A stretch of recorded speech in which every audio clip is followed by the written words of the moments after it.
शिवाय गुरुवे सच्चिदानन्दमूर्तये निष्प्रपञ्चाय शान्ताय निरालम्बाय तेजसे।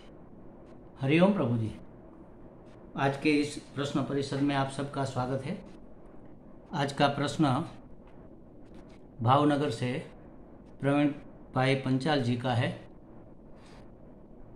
प्रश्न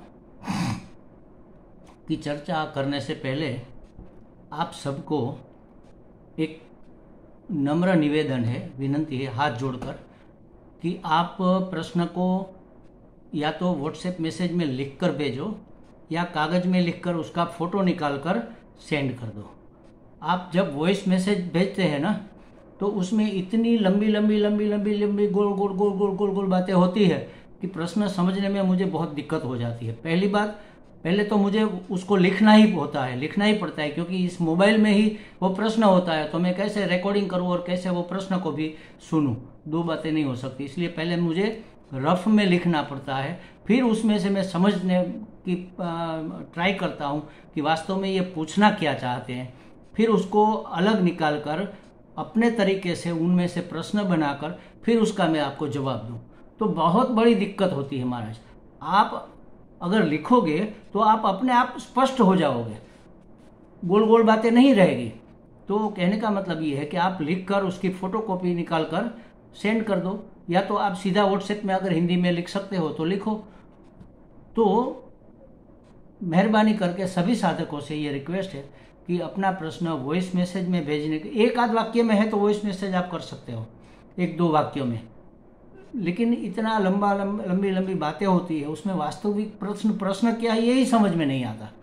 प्रॉब्लम ये होता है, फिर उसमें से हमें निकालना पड़ता है कि। और दूसरी बात, वॉइस मैसेज को जितनी स्पीड से आप बोल रहे हो उतनी स्पीड से हम लिख नहीं सकते, तो बार बार पॉज करना, फिर से सुनना, पॉज करना, फिर से सुनना, तो ये सब बहुत दिक्कत, इतनी दिक्कत आपको नहीं होगी अगर आप लिखकर, कागज़ पे लिखकर एक फ़ोटो निकाल दो बस और सेंड कर दो।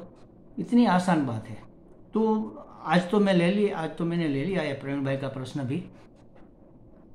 तो पूछते हैं प्रवीण भाई जी कि वेदांत में गीता जी के 3 अध्याय के 3 श्लोक में कहा है कि लोकेस्मिन् द्विविधा निष्ठा पुरा प्रोक्ता मया नघ ज्ञान योगेन सांख्यानाम कर्मयोगेन योगिनाम। इसकी स्पष्टता कीजिए। मतलब दूसरी जो पंक्ति है, ज्ञान योगेन सांख्यानाम कर्म योगेन योगिनाम, इसकी स्पष्टता कीजिए।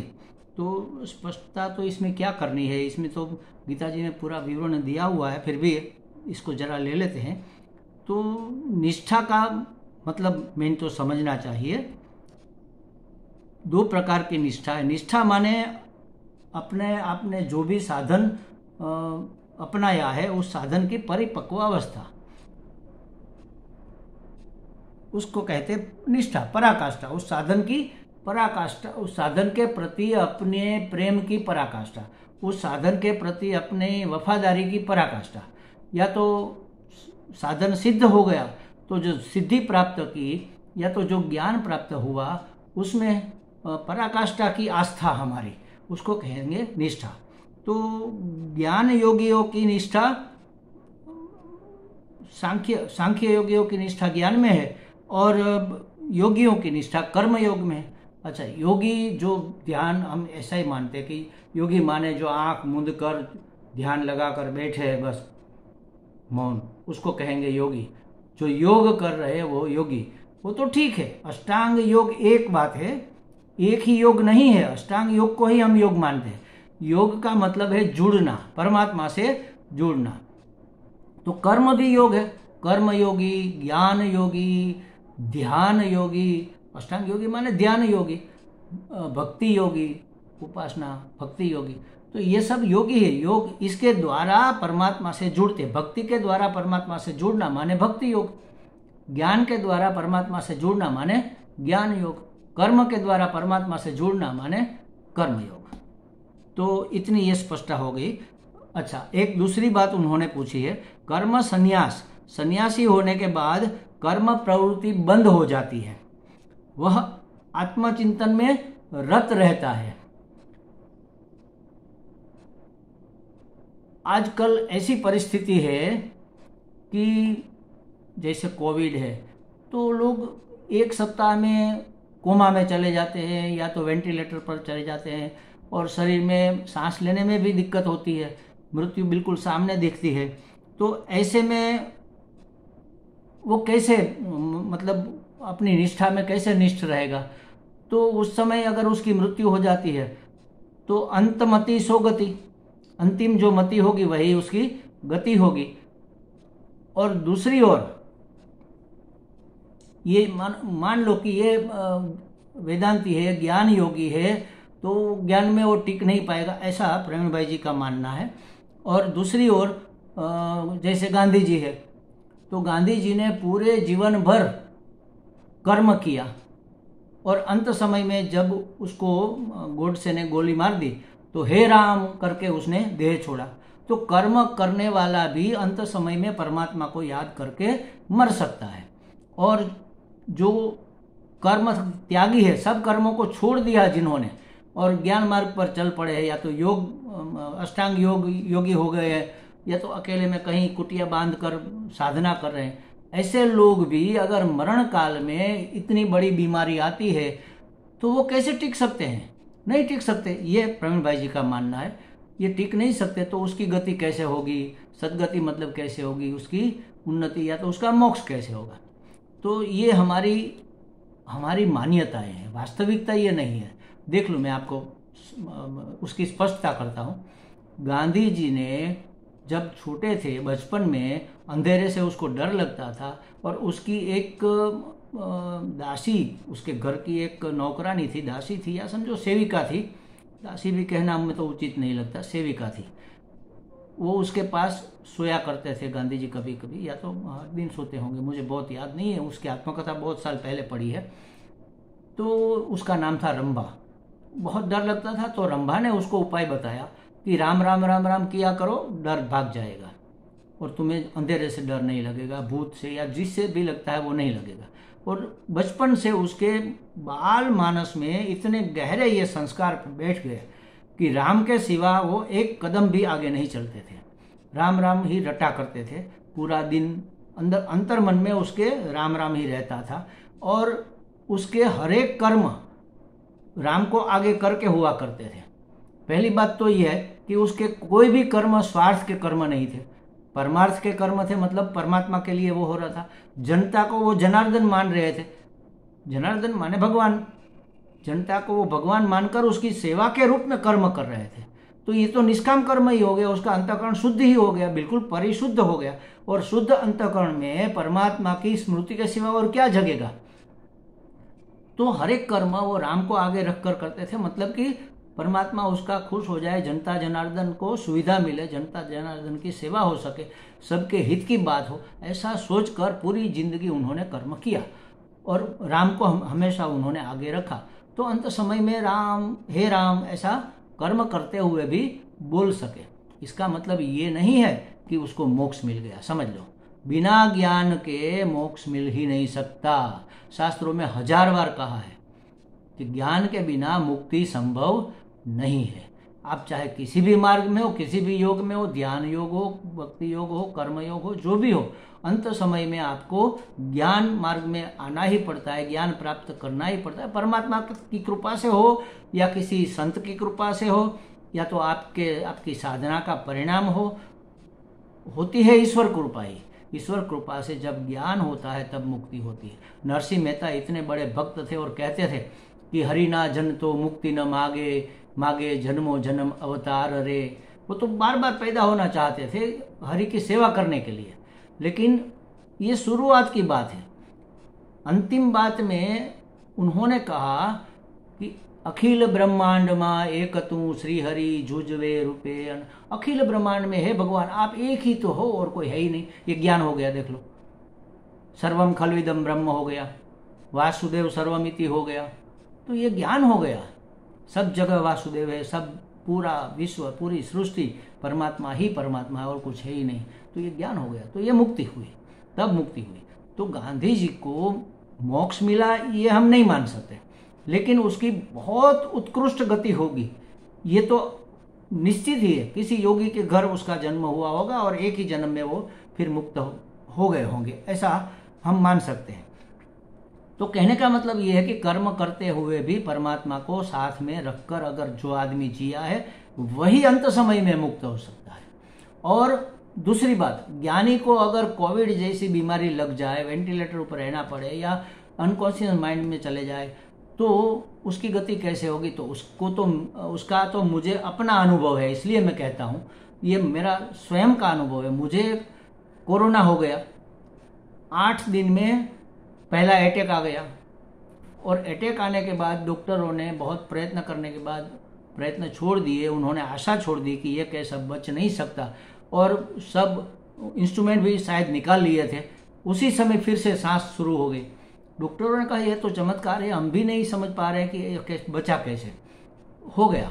फिर उन्होंने क्या किया कि सब मशीनें लगा दी है, सब नलियाँ लगा दी, यहाँ होल करके भोजन की नली, पेशाब की नली, ये वो, यहाँ 5-6 प्रकार के रंगीन वो बुच लगा दिए देखने के लिए, ऑब्जर्वेशन के लिए, और इंजेक्शन देना शुरू कर दिया। ब्लड में क्लॉट आ गया था, गांठ पड़ गई थी, उसको पतला करने के लिए इंजेक्शन।